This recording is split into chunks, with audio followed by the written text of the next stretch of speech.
welcome to Information Please, your Peoria Public Library on the air, bringing you information about your library and your community. This evening, my guest is Elise Hearn, who has brought the Junior First Lego League to Peoria Public Library, so she's going to tell us all about that. Hi, Elise. Hi, Tricia. Well, it's been kind of a journey you've been working on this for a long time now. For a while now, yes. I think it was over the summer I applied for the grant to create this program here at Peoria.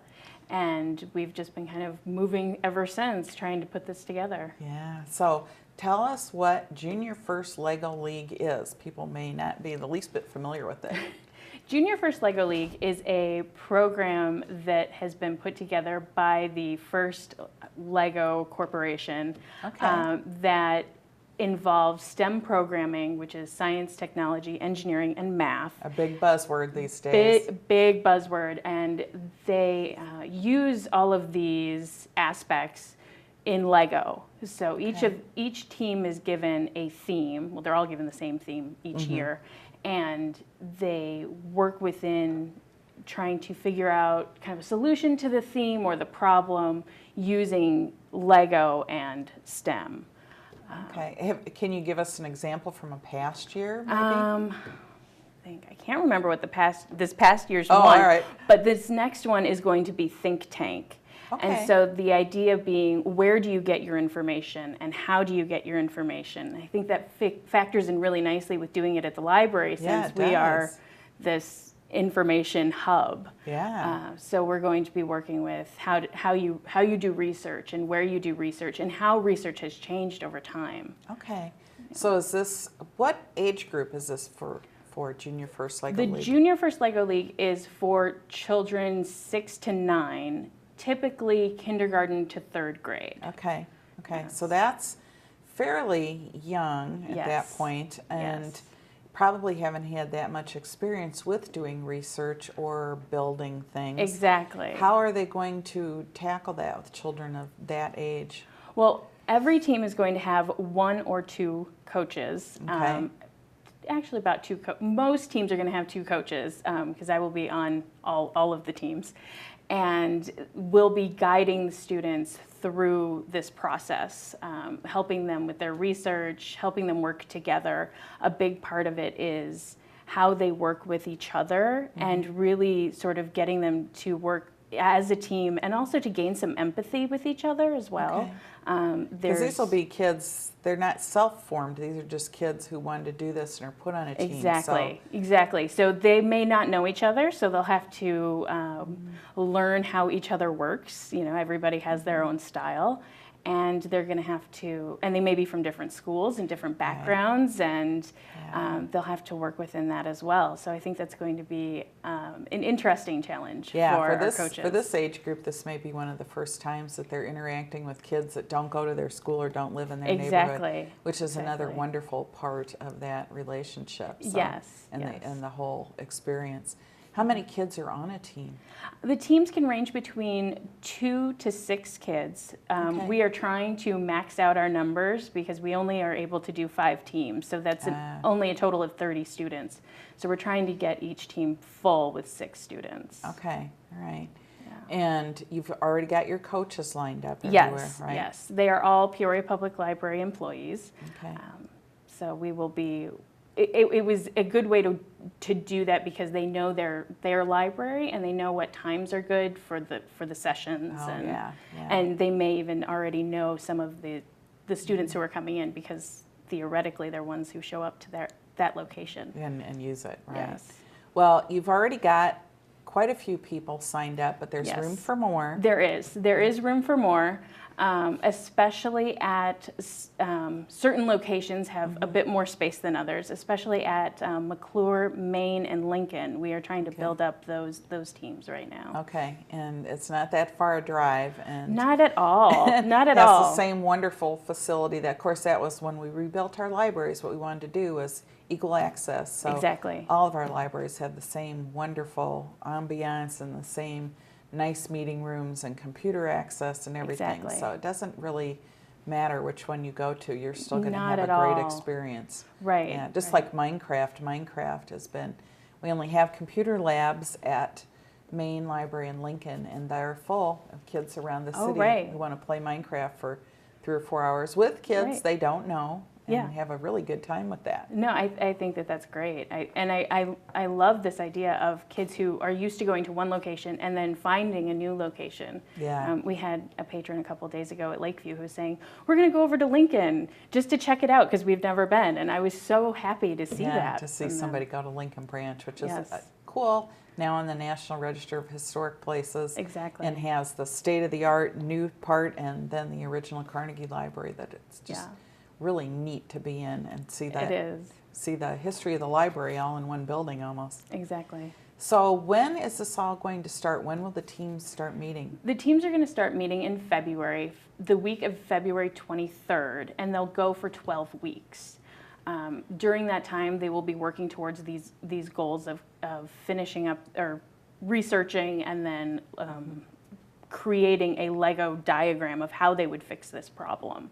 Okay. And then at the end of that 12 weeks, they're going to be going to an expo at the main library where they each show off their creation as well as their Show Me poster, which talks about their process as well as the members of their team. Ah, okay. Yes. So what do the kids get to work with when they come? They get a lot of Legos. I have a lot of Legos in my office right now. Each team has the same number of Legos, and I can't remember the exact number, but it's quite a few. They have a large sheet that they can build on, one of those one of the base sheets. Base sheets, thank you.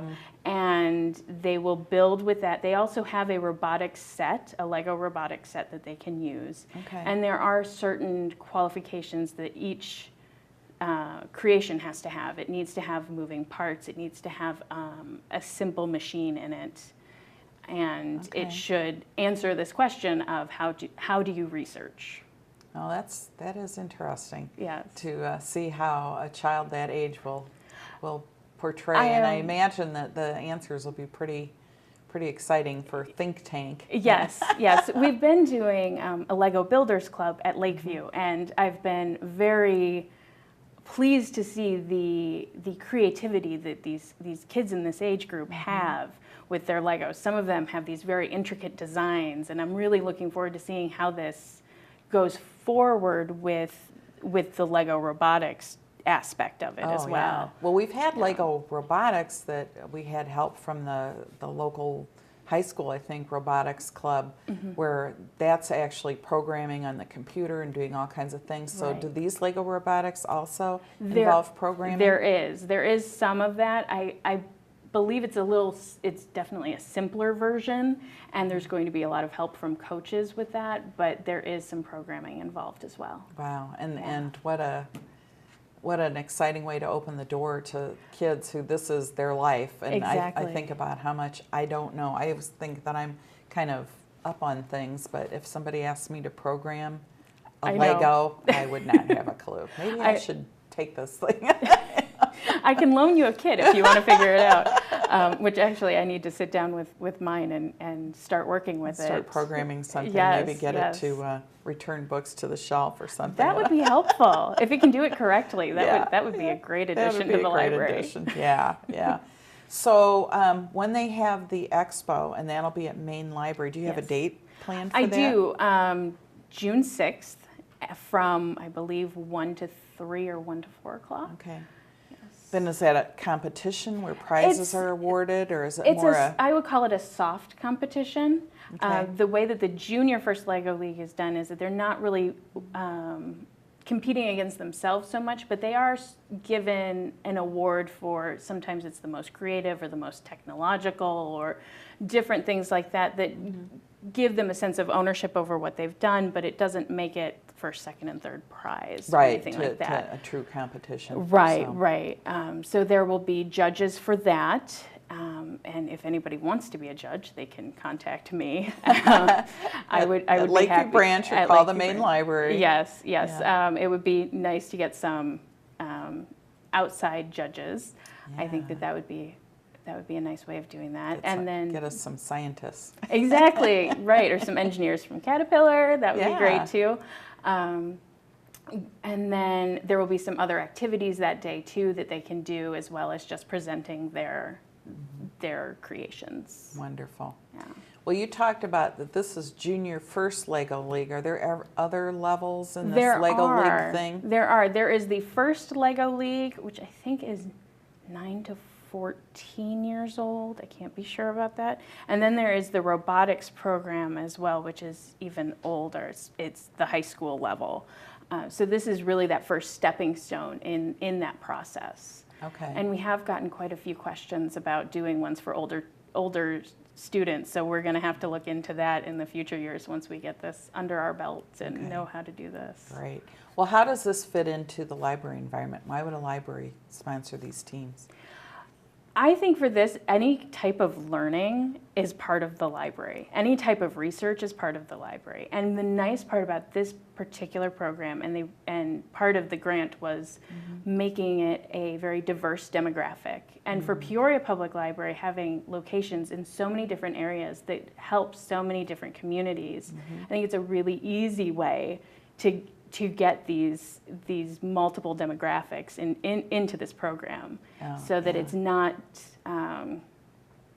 especially for a program that costs money. It allows students who may not have the access to these things to have this opportunity. Be able to experiment with it and play Exactly. with it. Whereas a little different from a home where mommy and daddy can buy you whatever. Exactly. It's a huge advantage, and then kids get out in the workforce and have never touched anything like that. Right. So I really think that this is that first stepping stone to get them interested in math and science, and I think that would have been great for me as a kid. I am not necessarily the math and science person, but I am really excited to see all of these children start to like it because they're playing with Legos. That's kind of a universal tool.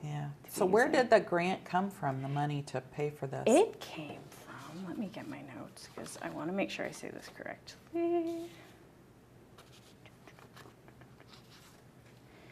It came from the First Lego League and the Star Library Education Network. It's a joint grant. The Lego League provided all of the kits, and then the Star Network is helping us really work in terms of a library, because a lot of these are done in schools, and it's a little different in a library. So we're part of the pilot program to put these into the library. Oh, well, that's neat. So it's things hinge on our success. Exactly, yeah. But it's also nice because I'm working with a group of librarians from all across the country who are just doing this the first time. So we're learning together from each other. Exactly. Finding out what's going on. And to fulfill the grant, we have to be doing this for 2 years in a row. So we'll get all the kinks out this first year, and then we'll do a little bit.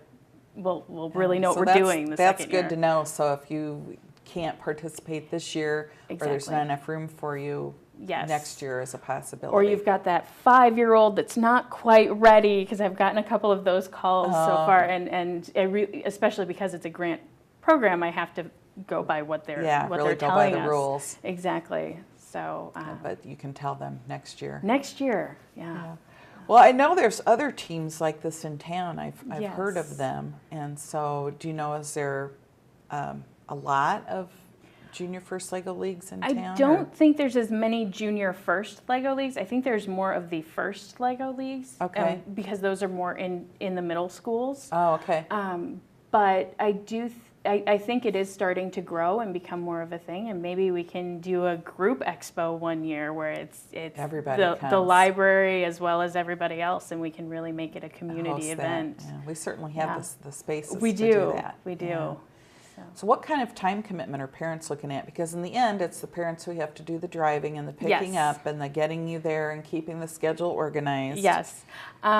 It is a 12-week program, and it does meet once a week, each of those 12 weeks. So that's something to think about when you're doing this program. Right. Is that you really do have to commit to being there all 12 weeks. The commitment is really about an hour a week. Driving time obviously will change that, but the program will go, for most locations it's from 4 to 5 o'clock. At Lincoln it's going to be from 5 to 6 o'clock. Okay.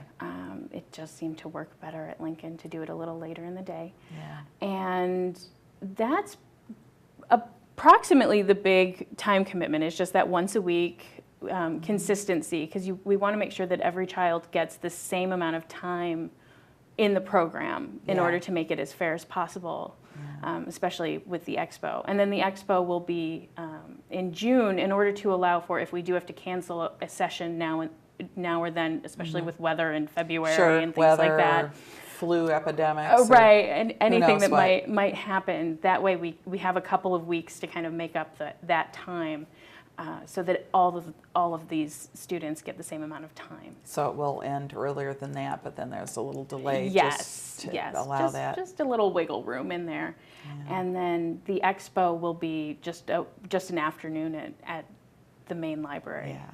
And that's a Saturday, isn't it? It is a Saturday. So free parking. Free parking on Saturdays. Free parking on Saturday. Yes. So that was part of that. Part of the thought, and it actually is right before our summer reading program, so you can sign up for summer reading at the same time. Well, that'll be nice. That'll be really nice.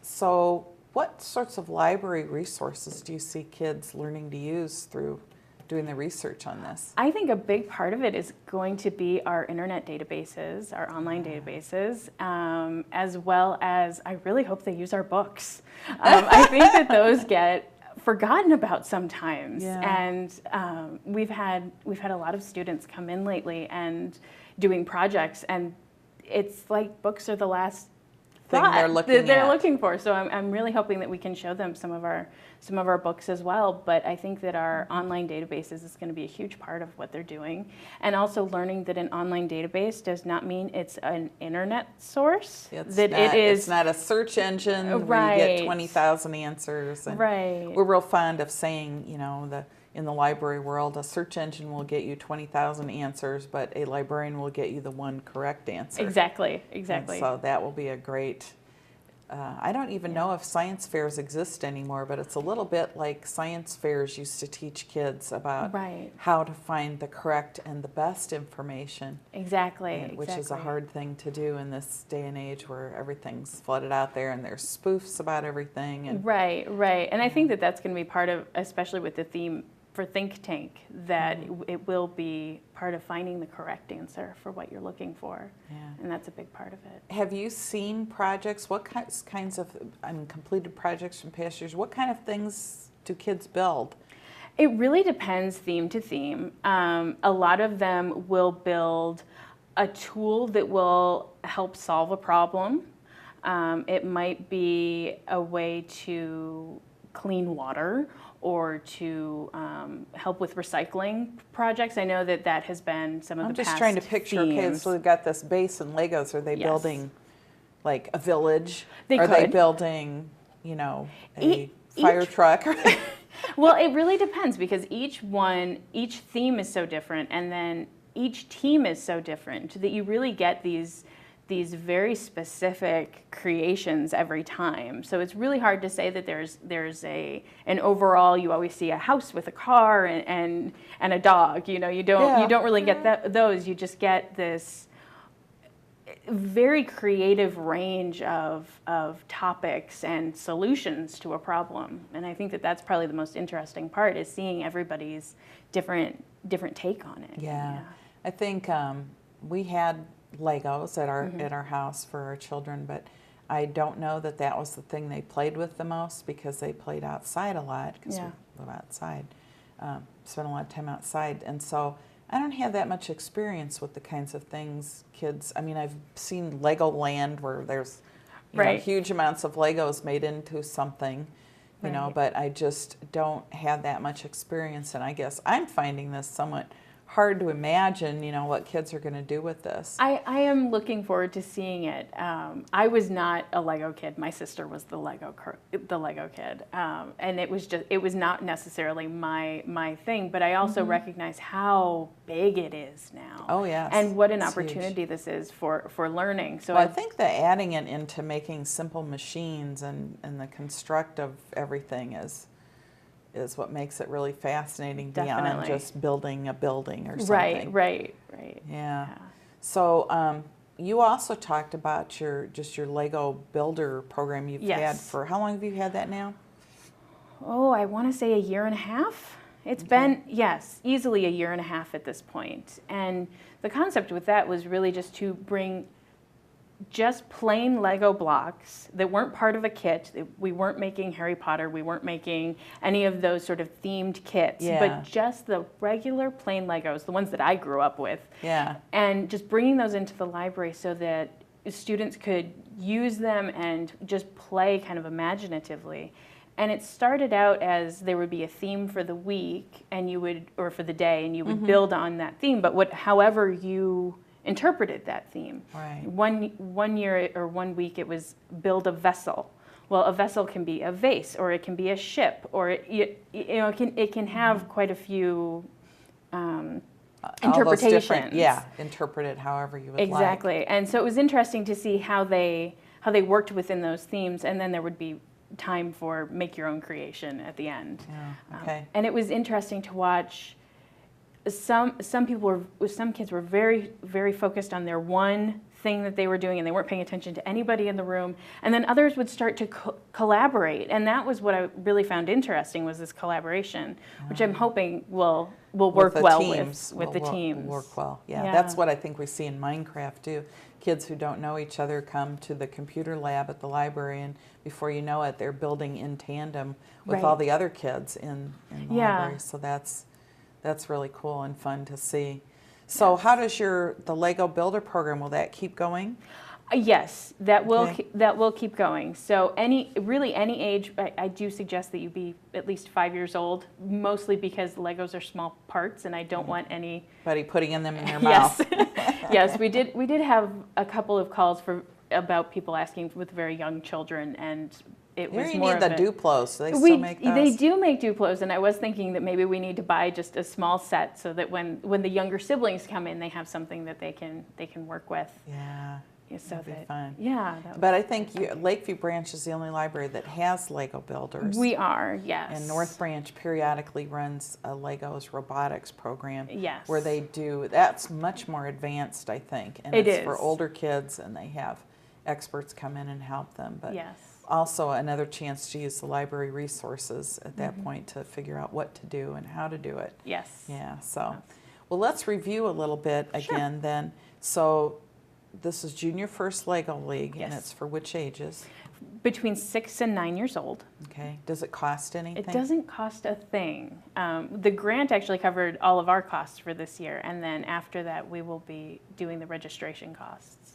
Which is not that much, is It's it? not, no. I think it's $50 per team. So that's really not a large investment. And your grant, we always want to mention the nice people who gave us money. Yes, the Junior First Lego League and the StarNet.